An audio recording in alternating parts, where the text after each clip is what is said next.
Minal aidin wal faizin, maafkan lahir dan batin. Selamat para pemimpin, rakyatnya adil terjamin. Kepada para pemirsa Cokro TV, selamat merayakan Hari Raya Idul Fitri 1443 Hijriah. Selamat Lebaran buat semua teman-teman. Minal aizin wal faizin, mohon maaf lahir dan batin.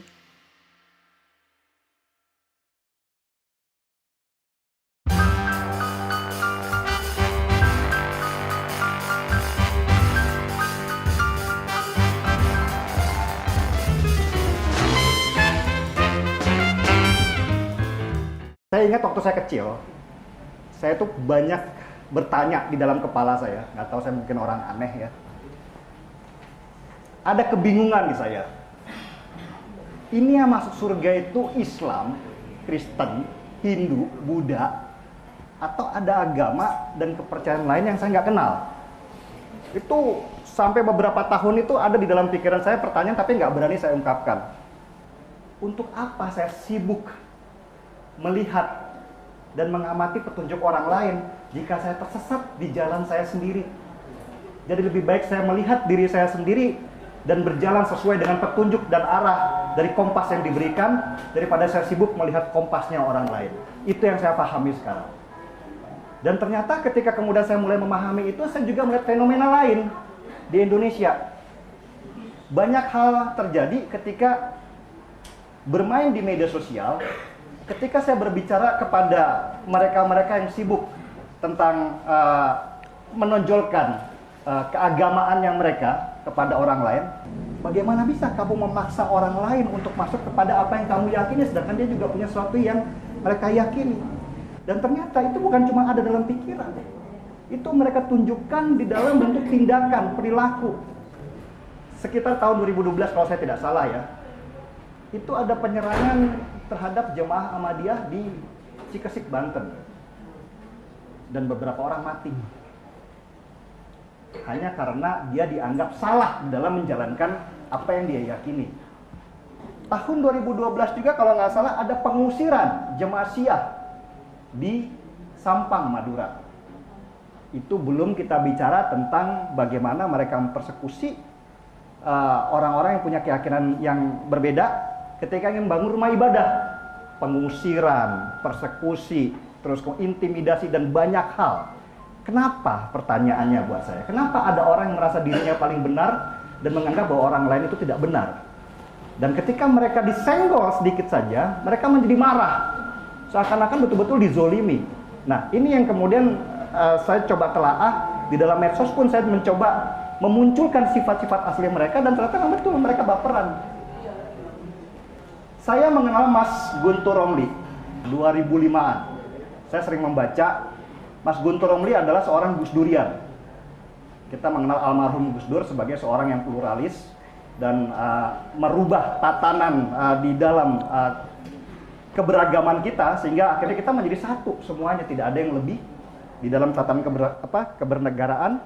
Dan saya melihat Guntur Romli itu adalah bagian daripada pejuang pluralisme. Bahwa kita ini sebenarnya tidak ada yang mayoritas dan minoritas. Tidak boleh ada yang mengukur kita mayoritas dan minoritas dalam keberagaman kita ketika kita mempunyai hak dan kewajiban yang sama di dalam negara. Yeah. Ini yang paling penting, bahwa mayoritas dan minoritas menurut saya itu hanyalah propaganda untuk menekan mereka yang lemah menurut mereka ini dan untuk membuat diri mereka kuat. Hanya itu saja. Boleh dong Mas Guntur ceritakan kepada kita awalnya Anda masuk di wilayah ini. Kenapa kok bisa terusik? Apakah karena seorang Gus Dur atau memang dari awal sudah seperti itu? Ya, pertama Assalamualaikum warahmatullahi wabarakatuh. Selamat siang, salam sejahtera semua. Mas Denny terima kasih. Ada kalau Gus Mus nyebut juga Islam kagetan, itu istilah yang sangat sebenarnya ini sangat sama saja akrab, sebenarnya ya. Sangat akrab di kalangan Nahdien, di kalangan NU dan itu juga kritik. Beragama baperan, saya kira mungkin problemnya itu kita itu terlalu serius dalam memandang wacana agama sekarang. Hilangnya rasa humor. Nah ini kita kehilangan katakanlah tokoh-tokoh yang humoris agama yang bisa menampilkan sekaligus kritik dengan dengan rasa-rasa humor. Itu yang ada di Gus Dur. Kita merasa memang benar-benar kehilangan Gus Dur karena kita beragama baper karena nggak ada humornya dalam beragama. Itu karena kalau kita lihat ya kita bisa melihat bagaimana ceramah-ceramah yang umum ya di Jakarta atau di media sosial itu kan rata-rata lebih kepada provokasi. Tapi kalau Anda misalnya ke daerah-daerah katakanlah mendengarkan ceramah dari Kiai Anwar Zahid atau Gus Muafik gitu ya. Ya sayangnya ini rata-rata memang menggunakan bahasa Jawa ya. Bahasa Jawa, daerah. Ya, bahasa daerah. Dan atau ceramahnya kiai-kiai daerah itu penuh dengan humor itu. Jadi nggak ada tuh beragama dengan tegang, dengan apa malah baperan itu saya lihat nggak ada. Malah terkait misalnya soal kasus Miliana, humor. Ya mungkin sudah pernah dengar tentang humornya Gus Dur dan itu juga disampaikan waktu saya pernah mandu di acara kongko bareng Gus Dur di Hutan Kayu waktu itu. Humor soal orang beragama itu mengaku paling dekat, ya paling dekat itu kan. Paling dekat. Ya. Orang pendeta Romo bilang kami paling dekat dengan Tuhan. Gitu. Kenapa ya kami manggil Tuhan kami dengan sebutan Bapa. Itu. Dan ini cerita Gus Dur langsung waktu itu. Orang Hindu kan, wah kami juga dekat. Loh gimana pedanda katanya? Kami memanggil Tuhan kami Om. Terus Kiai Ustadz bingung. Loh kenapa Kiai kok bingung? Memang nggak dekat? Ya gimana? Kami gimana mau dekat? Kami manggil Tuhan kami pakai toa gitu kan. Itu humor Gus Dur yang apa? Bagaimana waktu itu ya kritik juga kepada ke dalam dan itu kita biasa saja ya. Kalau humornya Gus Dur itu kan kadang humor gaya Sri Mulat. Itu level humornya itu paling tinggi karena bisa menertawakan diri sendiri. Jadi humor paling tinggi itu kan kalau meledek orang lain itu orang biasa, ya, menyinggung orang lain. Tapi kalau humornya Sri Mulat sama Gus Dur itu paling makomnya itu tingkatnya paling tinggi karena bisa meledek diri sendiri. Termasuk kata Gus Dur meledek internal umat Islam. Dan tahun 80-an, tahun 83 kalau kita membaca tulisan Gus Dur di Tempo, itu ada soal Islam kaset dan kebisingannya. Itu ditulis dengan jernih, dengan penuh humor. Itu soal bagaimana masjid-masjid yang rame mulai dini hari sejak jam 3, tetapi yang diperdengarkan itu cuma kaset, sementara yang nyetel kaset, marbotnya itu tidur gitu loh. Jadi untuk mengganggu orang lain. Terus kata Gus bilang, loh nanti yang paling cepat masuk surga itu bukan manusia, tapi kaset. Karena udah dini hari udah ngomong, udah ini. Apa istilahnya? Ya, humor-humor kayak gini yang sekarang kita lihat tuh hilang. Wah, dan ini juga saya kira memang khas katakanlah di kalangan urban juga kalangan yang disebut dengan yang ini juga istilahnya Kiai Said itu orang yang mendadak soleh. Mendadak soleh. Mendadak ini bahaya. Itu saya pernah tulis itu agama mie instan. Ya, mie instan itu bahasa yang lain. Kalau Kiai Said bilang mendadak soleh. Mendadak ini bahaya. Kayak ngerem mendadak. Itu kan bahaya. Nah, mendadak soleh itu tiba-tiba katakanlah menjadi pejabat publik, terus tiba-tiba mendadak soleh. Tapi mendadaknya itu karena mendadak, kemudian menggunakan atribut-atribut yang nggak perlu. Simbol-simbol keagamaan. Ya, tiba-tiba seperti Zumi Zola misalnya kasusnya kan.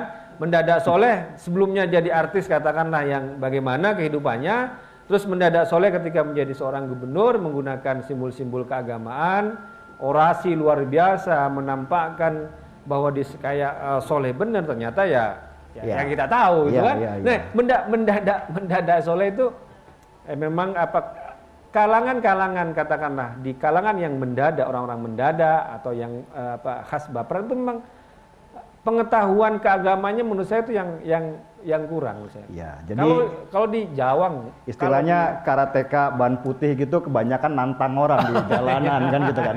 Kalau sudah ban hitam udah diam karena sekali pukulannya mematikan. Ya mungkin itu. Jadi kembali kepada Gus Dur tadi almarhum, apa itu yang menjadikan inspirasi buat Mas Guntur Romli untuk maju sebagai pejuang pluralisme? Atau memang sudah sejak awal sudah begitu? Ya mungkin juga ya karena saya mungkin orangnya nggak tegaan gitu ya, nggak tegaan. Katakanlah saya itu kalau saya latar belakang saya nggak pernah merasa rendah diri. Saya pesantren, saya kuliah di Al Azhar di Mesir. Kemudian saya tuh nggak tega kalau katakanlah ada orang yang didiskriminasi, dizalimi karena berdasarkan agama dan itu tidak bersumber dari pengetahuan Islam yang baik menurut saya. Oke. Misalnya kita kalau belajar di pesantren gitu ya, kita kan biasa beda mazhab, Ya. beda firak, beda kelompok-kelompok agama. Jadi Ya. bahwa perbedaan dalam fikih, perbedaan dalam akidah, bahkan perbedaan dalam agama sepanjang yang saya tahu, sepanjang yang didalami itu hal yang biasa. Kok tiba-tiba itu menjadi alasan untuk mendiskriminasi, untuk menzalimi orang lain. Nah, saya kan harus berbagi apa yang saya tahu gitu loh. Nah, kebetulan memang ya saya mengidolakan Gus Dur dan Gus Dur itu sosok katakanlah orang yang memang ingin mengatakan kalau sabda nabinya itu qul haqqa walau kana murran. Katakanlah yang benar meskipun itu pahit, meskipun itu beresiko ya. Ya termasuk juga kritik terhadap internal katakanlah di umat Islam itu kan resiko sekali akan dituduh kafir, Zionis, Apalagi ada mereka menggunakan undang-undang penistaan agama itu sebagai senjata mereka. Itu juga termasuk problem besar di kita. Tapi intinya ya kita harus melakukan pembelaan terhadap umat. Kalau kata Gus Dur kan Tuhan tuh nggak perlu dibela, agama itu nggak perlu dibela. Gimana maha besar agama sudah kalau Kristen 2000 tahun lebih ya. Kemudian Islam 1500 tahun, hampir 1500 tahun. Itu kan nggak mungkin agama itu punah terus hanya karena soal penodaan, soal penghinaan. Nah, tapi yang perlu dibela itu kan umatnya itu loh yang dihina karena agamanya, karena akidahnya itu yang semestinya yang dibela. Ya, ini pasal penodaan agama ini banyak melihatnya sebagai konsep minoritas dikalahkan oleh mayoritas. Padahal sebenarnya di dalam pasal penistaan agama itu ada juga seorang rekan kita yang muslim yang terkena. Ya. Jadi tahun 2016 itu ada teman saya namanya Dr. Otto Rajasa. Dia seorang muslim ya, dan dia melakukan kritik terhadap agamanya sendiri, tetapi kemudian didemo dan dimasukkan ke penjara gara-gara itu melakukan kritik terhadap. Jadi ini bukan masalah mayoritas dan minoritas dalam keberagamaan, tetapi ada yang menjadikan pasal ini sebagai sebuah senjata untuk menunjukkan eksistensi mereka. Makanya ketika kemudian saya bilang jangan merasa diri minoritas, ini bukan masalah bahwa kita ini beda beragama, karena siapapun akan mereka serang. Nah, Mas Guntur Romli juga pasti pernah mendapatkan sebuah peristiwa intimidasi atau persekusi dari mereka. Bisa tolong ceritakan? Iya, tema penodaan agama ini sebenarnya tema yang sangat kontroversial, khususnya bagi saya sekarang itu sebagai politisi. Terus terang. Apalagi misalnya kasus kemarin, misalnya kasus vonisnya Ibu Miliana itu ya. Waktu itu kan orang, apalagi partai politik, politisi itu sudah berpikir, ini kalau kita ngomong cocok nggak dengan politik elektoral, apalagi mau pemilu. Ya. Kayak waktu itu saya bilang, saya harus ngomong, saya bilang. Ini kan yang masalah serius, kita masalah soal masalah hak seseorang, kemudian perjalanan bangsa ini, kita itu nggak boleh takut hanya karena soal elektoral, saya bilang. Kita harus Setuju. Harus tegas, harus kita bicarakan karena ini persoalan dengan konstitusi dan juga terkait dengan katakanlah perlindungan terhadap hak warga negara. Nah, terkait penodaan agama, ini juga background selama saya kembali dari Mesir, saya ke tahun 2004, akhir 2004, 2005, memang terlibat banyak advokasi untuk kelompok-kelompok katakanlah orang-orang kelompok yang tertindas, minoritas. Kemudian rata-rata memang itu dikriminalisasi dengan menggunakan pasal penodaan agama. Nah, dan selama ini kajian-kajian tentang itu sudah banyak. Misalnya selama ini kan tidak pernah dilihat, tidak pernah dibaca mengapa Undang-Undang PNPS nomor 1 tahun 1965 yang di situ ada perintah, ada pasal memasukkan pasal 156A soal penodaan agama ke dalam KUHP. Itu kan tidak pernah dikaji. Padahal waktu itu kan adalah kondisi yang sangat katakanlah dalam kondisi darurat ya, tahun 65 ya, di mana di situ orang bisa diprovokasi dengan menggunakan isu agama. Maka waktu itu dilaranglah orang menghina agama seseorang agar tidak mengganggu atau memprovokasi dan menciptakan konflik Oke. Oleh karena itu 156 itu kan pasal tentang ketertiban umum. Yap. Jadi sebenarnya soal agama, penafsiran itu dikaitkan bukan kepada soal penafsirannya ya, tetapi isunya adalah ke soal ketertiban umum. Kalau kita menghina agama orang lain, maka orang yang itu tidak terima, kemudian bisa konflik, bisa bunuh-bunuhan. Jadi tarikannya itu pasal itu sebenarnya ke soal ketertiban umum, Oke. bukan ke soal penafsiran mana yang benar, mana yang salah, mana yang sesat, mana yang beriman, bukan ke situ sebenarnya. Oke. Gitulah. Nah, orang nggak pernah baca soal itu.